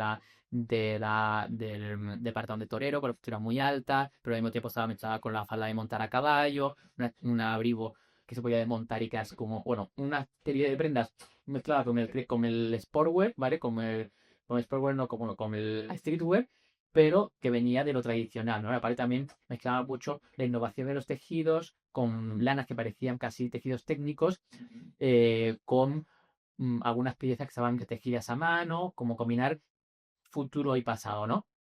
Em, bueno, pues, short, long story, llega el momento de ir a París a presentar y no estaba la ropa esa. Entonces, yo no se lo conté nada a mi madre porque mi madre estaba muy sensible con mi hermana, no quería decir que estaba trabajando con su socia por si se ponía más sensible. Yo me quedé callado, estaba haciendo eso, tal. Y la tipa esta yo no vi las red flags antes. De repente, yo quedaba con ella a las 8 de la mañana y aparecía a las 10, era Sevilla en verano, ¿vale? Entonces, mucho calor, quedaba con ella a las 4 de la tarde y aparecía a las 6. Y yo decía, esto lo va a seguir adelante. Pero yo como lo vinculaba tanto a mi hermana, no quería detenerme de ella. Hay capaz de tenerla ahí, que debía haber dicho, esto no está haciendo adelante, corto, o sea, pero yo ahí fui hasta chocarme contra la pared. Y llega el día de irme a París, yo estaba la ropa hecha. Y llamo a, llevo un año trabajando en eso. Y llamo a la organización y le digo, claro, que he perdido el bueno. Pues se ha descalificado. Dijo, no, yo cojo el siguiente vuelo, Daniel se ha descalificado, o sea, no estás aquí, con toca. Digo, por favor, por favor, por favor, es un sueño. Tenéis que permitirme que siga la competencia. Bueno, pues págate el vuelo y llega lo antes posible. Me compro un vuelo, eh, llega la hora de coger el avión, no está la ropa hecha. Pierdo ese vuelo, me cojo otro vuelo, me gasté en vuelos de un momento para otro a París, imagínate. Em, y la ropa seguía sin hacer, dije, ya tengo que coger este vuelo como sea.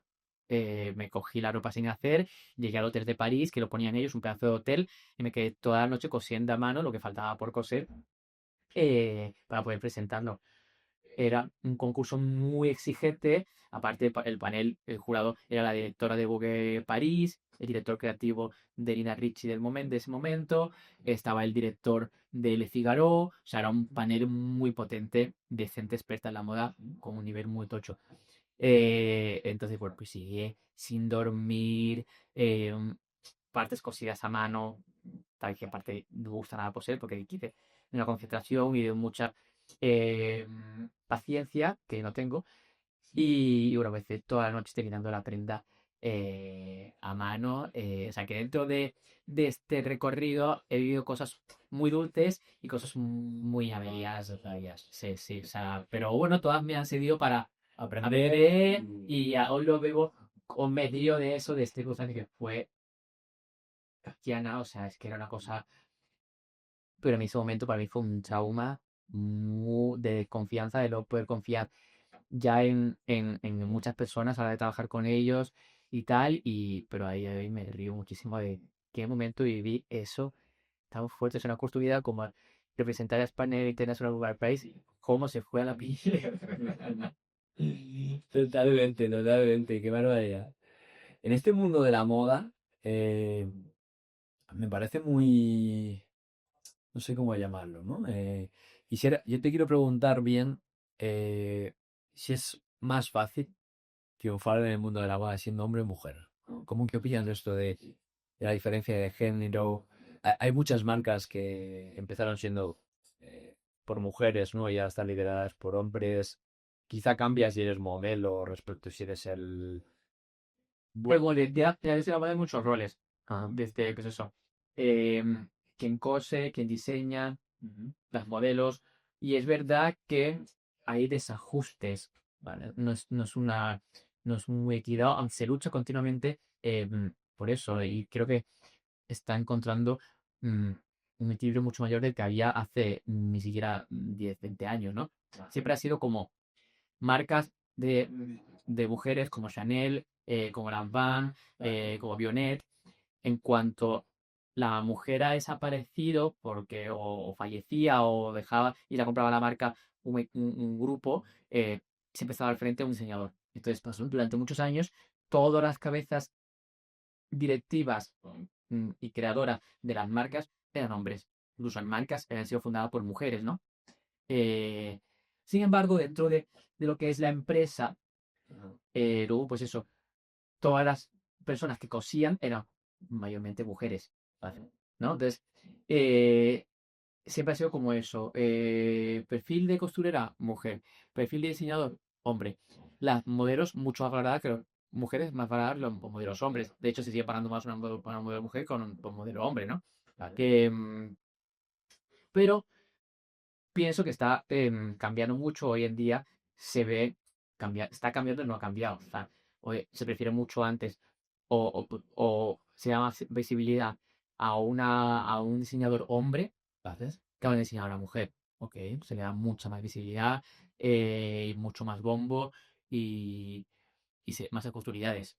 Pero el día de hoy hay muchas mujeres en la cabeza de marcas muy potentes. O sea, tienes a Givenchy con Sarah Barton, que sin embargo, mira, la marca McQueen, que fue creada por McQueen, Alexander McQueen, cuando él murió, se quedó su segunda, que era Sarah Barton, o sea, una marca de hombre que nada más, él desaparecer, se quedó la mujer. Cuando Paco desaparece, cuando Paco deja la marca en el 99, una marca creada por un hombre, su primera sucesora es una mujer, es Melina Rodríguez. En Dior, es Christian Dior, es un hombre que crea la marca. La historia ha sido siempre de hombres, pero la última directora creativa ahora el mundo otra vez, pero fue una mujer durante muchos años. O sea, sí que hay mujeres. En el mundo. Prada es una mujer, es creada por mujer y también es una marca más joven, pero sigue. ¿Qué opinas de las marcas estas como Louis Vuitton que ponen el director creativo a famosos, ¿no? A Pharrell Williams, por ejemplo. Y te he dicho antes de empezar a grabar el podcast que no todo el mundo puede hacer todo. O sea, creo que hay que respetar la formación de las personas y gente que se ha formado durante años para dirigir marcas. Y. Pero ¿hasta qué punto? O sea, ¿tú crees que realmente... A nivel comercial, es una estrategia de marketing muy potente. potente? Claro que estás cruzando los mundos. Pharrell tiene un fandom brutal de la música que si él crea la zapatilla, está mandando un maquete desde la zapatilla. Porque está creada como Diego.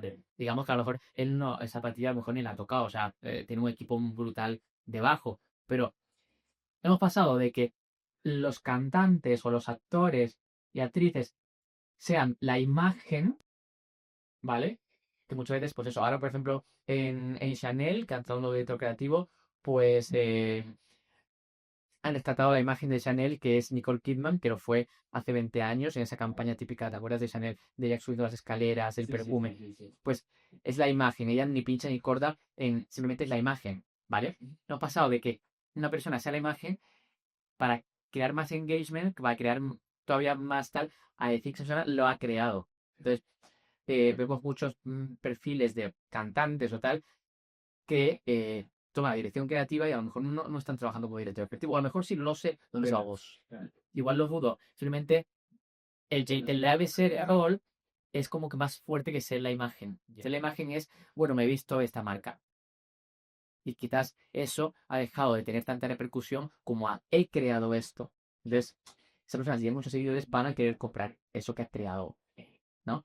Entonces, estamos en un momento quizás un poco donde el marketing prima sobre la, la experiencia. Porque al final sí la boda también sufre sus baches y con toda esta oleada de nuevas marcas ultra fast fashion como Temu, tal, de la gente. Que la ropa, o sea, la ropa desde el COVID pienso que la gente la ha pasado a un nivel de preferencia mucho más bajo, ¿no? Desde que estuvimos encerrados durante tiempo y la gente vio que vestirse, pues, sino que era más importante salir a tomar copas con los amigos o viajar o compartir experiencias o tiempo, la gente relevó la comprar ropa quizás a otro punto y entonces la gente dejó de gastarse dinero, tan dinero en ropa, más como esta apariciones de marcas que te venden un pantalón a 5 euros, también el nivel adquisitivo de la gente ha bajado un poco, pues es caldo de cultivo perfecto para que la moda de segmento better y tal empiece a sufrir, ¿no? Porque la gente que no se gasta 5.000 pavos en un abrigo o menos gente se lo gasta. Entonces, ha primado pues todo lo que es la comunicación y el marketing para volver a atraer clientes, pienso. Claro, claro. Totalmente. Sí, sí. O sea, porque al final estamos hablando de qué es ropa, ¿no? O sea, se ha desvirtuado un momento. Yo soy muy consciente de lo que valen las cosas. Entonces, a mí cuando la gente dice, me he ido a un restaurante y me he gastado no sé cuánto. Tío, o sea, es que sí, que está hecho por ahí y tal, tal, pero es que esa materia prima, por mucho que pase por la mano de no sé quién, no puede llegar a costar 50 veces más. Claro, claro, claro. Desde un momento de sobrepasar los precios como con la vivienda, con todo, sobrepasar el precio de todo, que hay que saber cuánto valen las cosas Claro. Poner un límite, ¿no? Y no, un límite, no, cada uno que ponga el precio a lo que hace. O sea, a mí la gente que se consigue meter ahí, ¿cuánto vale un trozo de carne? O sea, sí, sí, sí. ¿cuánto vale una camiseta? Estamos hablando de que te comentaba antes que de Row vende camisetas de algodón 100%, no es algodón con seda. O sea, si es algodón con seda, Ya, ya, ya. vale 800. Si es algodón suela, vale 600. Ajá. Este algodón que en Zara también es algodón y te cuesta 9,90. Entonces, ¿por qué te vas a gastar una camiseta 600? ¿Cómo te puede gastar 9 y es la... Claro. ¿No? Sí, sí. Luego está, pues sí, esa parte aspiracional de gente con mucha pasta que prefiere gastarse. Pero al final es algodón. O sea, y es que el algodón es también es muy poco fiel y necesita muchos litros de agua. O sea, estoy hablando de que no, es que aparte esta camiseta no, es algodón y el algodón necesita muchos litros de agua para hacer una camiseta. Mucho. 2.000 litros de agua para hacer una camiseta. Entonces, te gastas 600 pavos en eso. Eso que sé que sí. Ya, ya, ya. Admiro esa marca, pero es que no vale una camiseta de 600 euros, no vale. Claro. Pues entonces, yo pienso que la gente un poco ha empezado como a ubicar el precio de las cosas, ¿no? Y eso, como el auge de marcas que te venden todo tirado, que también, pues ahí hay mano de obra baratísima, que es horrible, calidades bajísimas, mucho poliéster, entonces no hay que comprar ahí, ¿vale? pero la gente que no puede, pues va ahí. Evidentemente también hay una necesidad, la gente tiene que vestirse y la gente también tiene necesidad de estrenar ropa porque si quiere sentir bien, estrenando ropa y tal, y no puede a lo mejor irse a una marca más cara, pues recurre a esas, pues, las circunstancias o las circunstancias.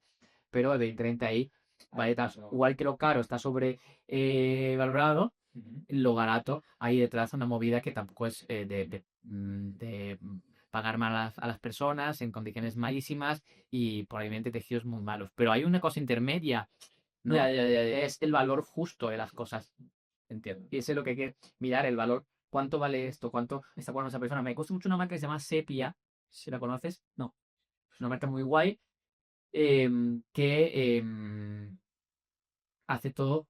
Es una, crea prendas que realmente resuelven un problema de día a día, que es pues las manchas, el planchado, crea tejidos inteligentes que repelen las manchas. O sea, tú le tiras una copa de vino y no se mancha el cono. Se pega, ¿vale?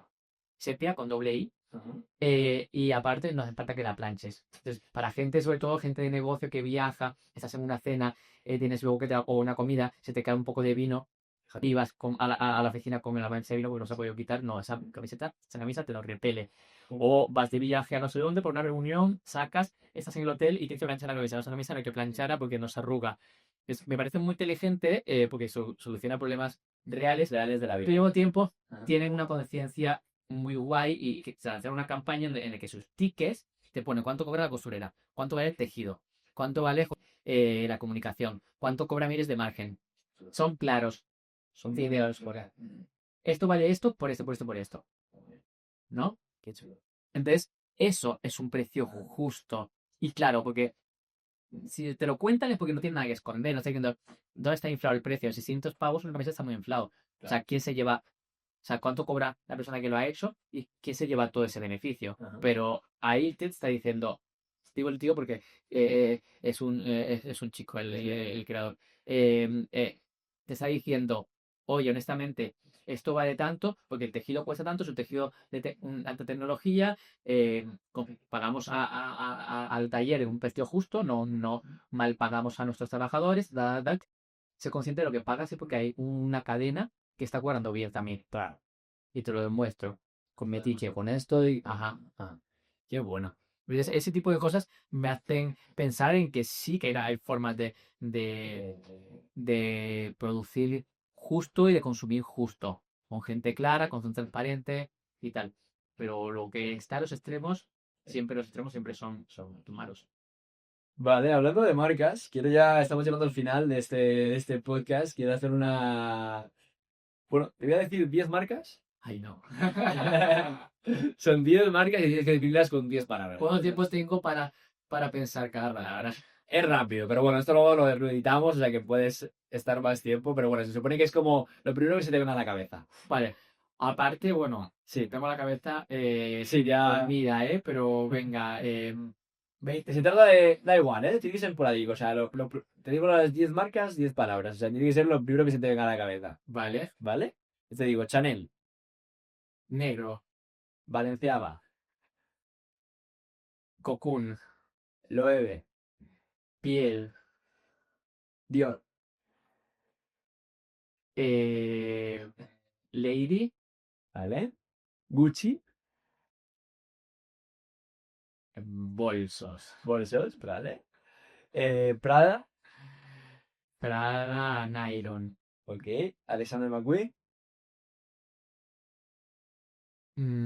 teatro, ¿vale? Rick Owens, eh, rico, pues, es que hay una cosa muy graciosa, pero no la quiero decir. Volumen, ¿vale? Casa Blanca, Casablanca, eh, pues me viene en la cabeza chavalería. Sabadería, vale, genial. Y por último, Paco Rabanne. Ah, pasado, presente, futuro. Pasado, presente y futuro. Vale, pues fenomenal. Bueno, lo he salvado más o menos. Muy bien salvado, muy bien salvado, muy bien. Para cierre, te quiero hacer dos últimas preguntitas que ya para que las respondas libremente y cerramos la charla. Yo siempre le pregunto a todo el mundo, en este programa hablamos de valores, ¿vale? De valores personales, de qué valores se están perdiendo en la sociedad de ahora y que creemos que no se deberían perder. Entonces, te quiero preguntar por qué valores crees tú que son importantes, ¿vale? O bien que los hayas tenido tú, o que ves que se están perdiendo y que no se deberían perder en la sociedad. Y por último, que nos cuentes si eres ateo o si crees en Dios. Que sé que crees en Dios, quiero que nos cuentes esa visión y por eso cerramos. Valores Ajá. que sean, creo que hoy en día somos bastante individualistas y pensamos simplemente en nosotros ahora de hacer elecciones que afectan a la comunidad. Vivimos en una comunidad, al fin y al cabo. Sí, o sea, y creo que debemos tomar más elecciones pensando en el conjunto, aunque eso implique a veces que nosotros no ganemos tanto, ¿vale? Y eso la gente siempre piensa en si yo gano más, me da igual que ganar es en todos los sentidos de la palabra. ¿Sabes? Si yo tengo todo esto, me da igual que pierda todo esto. Pero hay que pensar más en qué ganamos todos, aunque eso implique que yo pues no tenga tantos beneficios. Y sobre todo también es por un lado a la hora de elegir cosas. Cuando tú eliges cosas que te afectan a ti, pues tú eliges como te dé la gana. Pero cuando son cosas que afectan a todos, hay que pensar más en grupo. Y luego, eso, no meterte tanto en la vida de los demás, siempre cuando la vida de los demás no te afecte a ti. O sea, hay que dejar ser a las personas, siempre y cuando esa forma de ser no te afecte ni a ti ni a nadie de tu entorno. Si esa forma de ser es una cosa que solo afecta a la persona que lo vive, no hay más que hablar. No hay que debatir nada. O sea, tiene que ser libre de elegir lo que quiere hacer porque no te está repercutiendo en nada a ti para que tú tengas que decidir sobre esa persona que puede hacer. Entonces, para mí son dos cosas que se están mezclando continuamente en la sociedad de hoy y que nos creemos con el derecho de decirle a cada persona lo que tiene o debe de hacer y por un lado y por otro lado de cuando tienes que elegir de verdad en lo que hace esa persona, no pensar en esa persona y pensar solamente en ti. O sea, como que está un poco desdibujado ahí esos valores. Perfecto. Pienso. Muy bien. Creo ¿Y crees en Dios? mucho en Dios, pero no en el Dios que nos cuenta la iglesia. ¿Vale? Pienso que la iglesia católica, musulmana, todo lo que son las religiones, son una herramienta de poder, que de hecho en la Edad Media era una fuerza más poderosa que incluso la monarquía, ¿vale? Y que hoy en día sigue siendo, ha perdido mucha fuerza, pero siguen siendo instrumentos de poder para manejar a las personas mediante sus creencias. Para mí, mi fe es una cosa que trabajo yo conmigo mismo, no necesito de recintos, de iglesias, ni de ermitas, ni de nada para comunicarme con Dios, para sentirme cerca de Dios. Y no necesito a nadie que me diga cómo tengo que relacionarme con Dios, ni que me diga lo que Dios piensa que está bien y lo que está mal. Yo sé lo que Dios quiere para mí y yo sé cómo relacionarme con Dios y me siento profundamente conectado con Dios sin que nadie me esté dirigiendo. Muy bueno. Una reflexión brutal para terminar la charla. Me ha parecido espectacular. Sabía que tenías una visión chula de por eso te quería preguntar. Así que bueno, esto ha sido el episodio de hoy. Aquí con Daniel Rabanera. Creo que hemos hablado de muchísimas cosas, además diferentes, que al menos creo que no se escuchan tanto y molan, ¿no? Una historia chula, diseño, moda, un montón de cosas sociales, incluso de estatus. Hemos hablado y con una historia inspiradora suya. Bueno, mil cosas. Espero que os haya gustado e inspirado a todas las personas que estáis tras la pantalla y sobre todo que os hayáis divertido, entretenido, que es el objetivo que tenemos siempre en las chavas. Con esto despedimos el episodio de hoy. Gracias, Daniel Rabanea, por haber venido. Espero que hayáis estado cómodo. Muy cómodo, muy a gusto. Muy bien, pues nada, Nos vemos la próxima semana. Chao.